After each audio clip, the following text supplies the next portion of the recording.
Hey, this is Bradley Charbonneau with episode 83 of the Repossible podcast. We are in Las Vegas at Sam's Town Casino, complete with real sound effects in the background. Hopefully we're going to see a jackpot in the coming few minutes here. And I am here with Mike Morehouse. And his pen name is MP McDougal. Correct. And that's actually the only way I knew him. I didn't even know his real name. And he came up to me yesterday and said, "Hey, Bradley."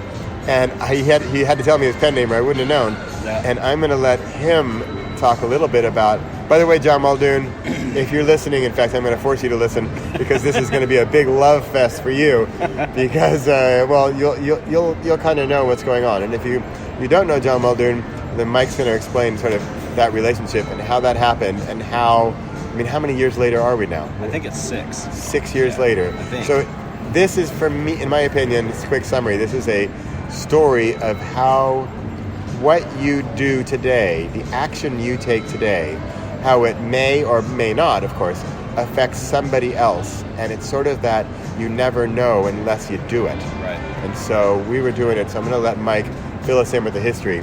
Okay, so as I excuse me, I got casino cough here. As I think about how long ago it was, I said 6 years, but that would be 2013, and I think it may be longer than that. Might be. Because we moved from Seattle to Idaho around that time, around 2013, and I was living in Seattle when we hooked up on Fizzle. Okay. So it has to be more than 6 years. So anyway, it's been a while. So basically, we were all three of us, you and I and John Muldoon, we were all members of a website called Fizzle, which was, I don't know, it was basically just a entrepreneurial website, just kind of like helping people who are trying to get started. Creating stuff. Community. It was kind of a really cool mix of, there were authors and artists and startup guys, business guys making widgets. It was all these people kind of in the same bucket, and they're all trying to figure out, how do I get started creating something new? And I was in that stage of my life. I've always wanted to write, but I was in a stage of my life where I was getting kind of fed up with my current career, and just looking for what can I do when this career comes to an end. And so then we were just on the message boards, and I think I responded to a comment. Or no, actually, John posted from his blog because he had, and I can't even remember the name of his blog now, but it was Monthly Experiments. Monthly Experiments, that's what it was. So John had this blog, Monthly Experiments, and he would, every month, he would pick something new. Yeah. And he would try something new, and he'd make a habit out of it, and then he'd write a post at the end of the month, this is what I learned. Yeah. And it was brilliant. I loved it. One of his experiments was writing, because he was interested in being a writer also, and so he was going to write every single day of that month and then see where that got him at the end of the month. You responded to that before I did, and then I picked it up, went back, I think, and looked at it after the fact, and you were already off to the races with your writing every day. I looked at it and thought, well, that's brilliant, I'm going to try it too, because I just started a blog and stuff. I hadn't written any books yet. So I started it, and I think I made it to 32 days before life took over again, because I had a full-time job and I didn't know what I was doing.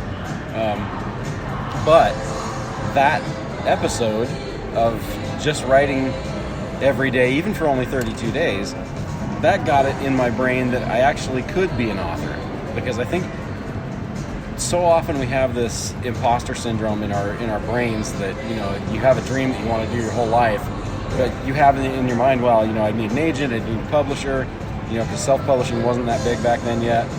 And so I was kind of thinking, that's something it'd be nice, but it'll never happen. So then after I did that, it'd be nice, but it never happened. Right. I'm just repeating that because I know certain people who have said that. And it's really kind of a sad thing, because there's so many people who have so much potential, and they believe that lie. And so it's that experiment that John came up with and that you followed, because then through that I found your blog. Right. And I was like, good grief, he's like 200 days into it and he hasn't quit yet. And it was just really cool. So that proved to me that if the only thing standing between me and being able to do what my dream at that time was me. I needed to do the work. Yeah. And I started figuring out that, if there was an obstacle in my way, all I had to do was figure out how to get around it or over it or through it or whatever. It wasn't just throw your hands up, this can't be done. Because if other people are doing it, you can do it too. Yeah. So fast forward 6 years, 8 years, however many years it's been. In that interim, I retired from my job that I was getting worn out on. Yeah. Took early retirement from that, and so now I stay at home and live on my retirement. But I am now a full-time author. I'm not currently getting paid very well for it because my books. I have to figure out the marketing side of it still, but that's a process. The bottom line is I am getting to do what I have always wanted to do, and I'm getting to do that. I credit you and John because you guys kind of helped me to see. Here's two regular guys who are also trying to figure this out, and they're just doing the habit. And so then you and I, I think I would check in on Read Possible on your website, right? Every 6 months or something. I say, I wonder what Bradley's doing. Right. Dang, he's still writing. That's fantastic. I'd check back in, and then I noticed I was in the 20Booksto50k Facebook group, and I noticed your name. I was on a post, and I was, cool, Bradley's in this group. Wow. And so then in the lead up to this writing conference that we're at right now, I don't know if I messaged you and said, are you going? Or you mentioned in a post that you were going, and then I messaged you, something like that. But we decided, well, shoot, we've kind of electronically known each other for all these years. Let's meet face to face. Yeah. And it's really cool. There's several people at this conference.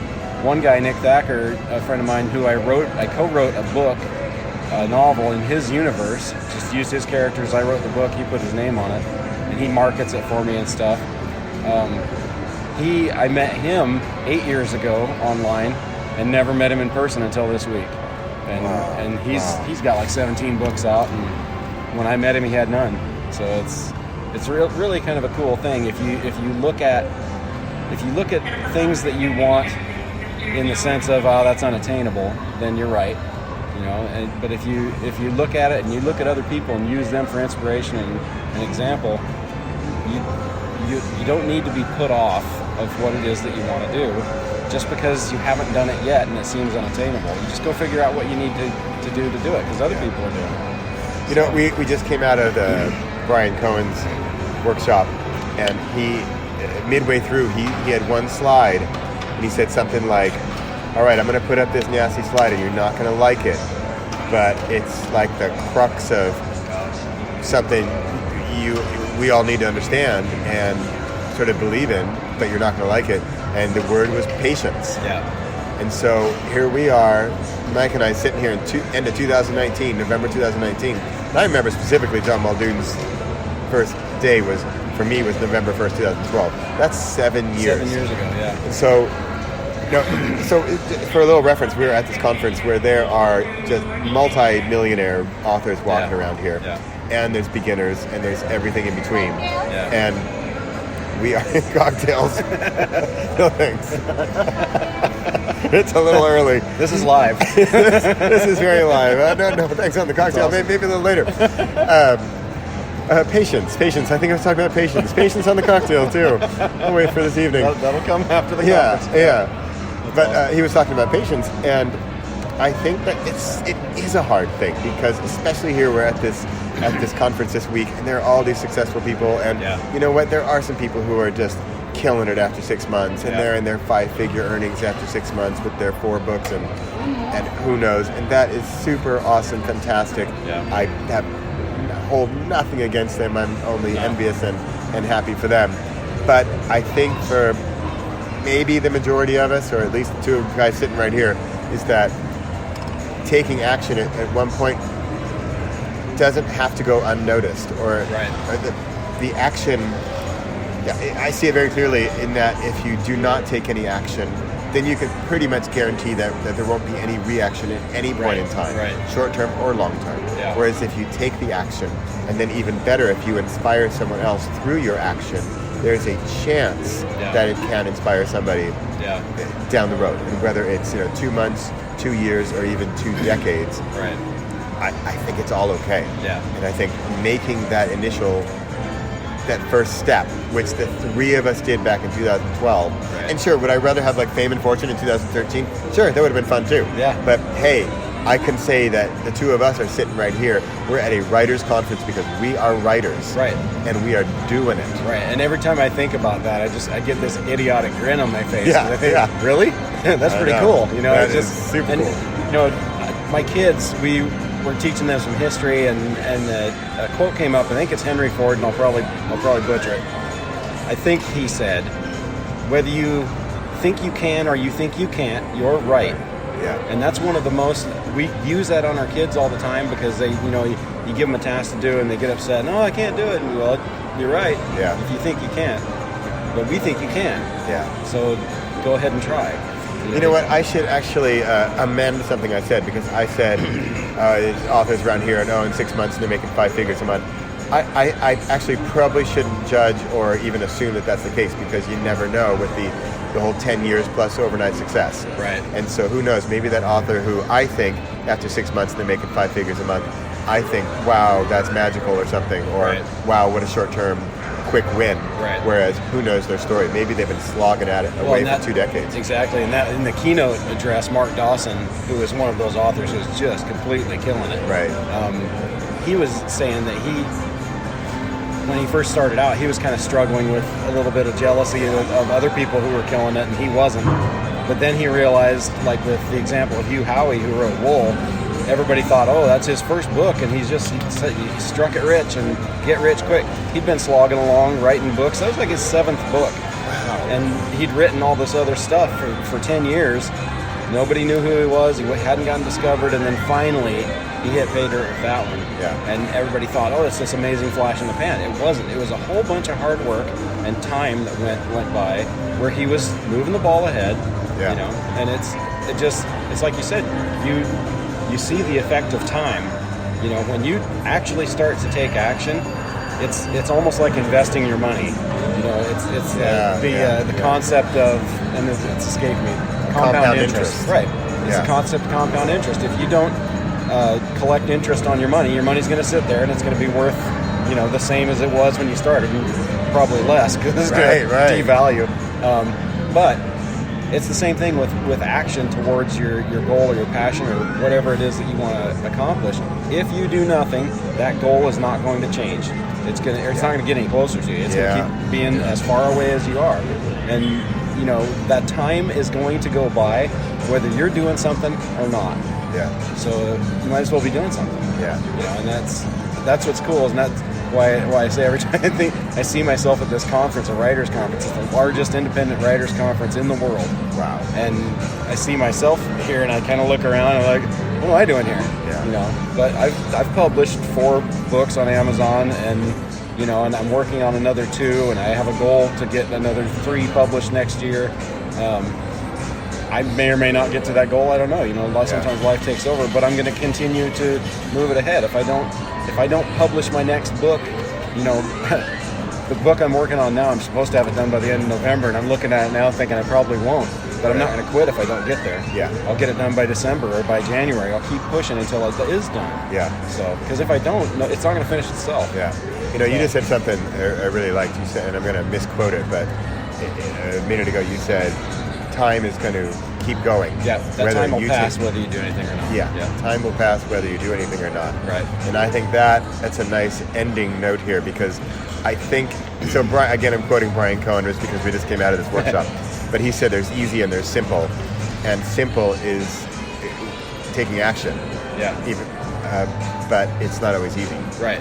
But it is very simple. It's very simple to do it. Sometimes you have to do hard work to get to the simple. Yeah. But it's simple. You have to do something. Yeah. And sometimes you have to work hard. So we are 2 guys sitting here 7 years after we took action, and the key is patience, and the key is sticking with it. Yeah. Because there's 2 of us, but I bet you there's 98 who are not sitting here with us at this writers' conference, who are not writers, who wish they were writers back in 2012 and gave up or took no action. Yeah. And we are the action takers sitting here living the dream because we did it. Yeah. And take that action, be that influence for someone else. You never know who it might affect and in what way. And if you don't take action, time is just going to keep on ticking with or without you. Right. Absolutely. So right. make it count. Cool. All right, we're going to go win some money and find that cocktail waitress again. All right, thanks, Bradley. All right. Hey, thanks. It's been great having you, Mike. You bet. It's been a treat. All right. This is Bradley Charbonneau for the Repossible Podcast. By the way, I just learned that tip in this one of these last branding things. It says, make sure you say your name a lot. Like, hi, I'm Bradley Charbonneau. Like, oh, that was good. So this is Bradley Charbonneau, the Repossible Podcast. That's Mike Morehouse. Great having you. Good luck in the casino. All right, thanks. Cool. Recording podcast.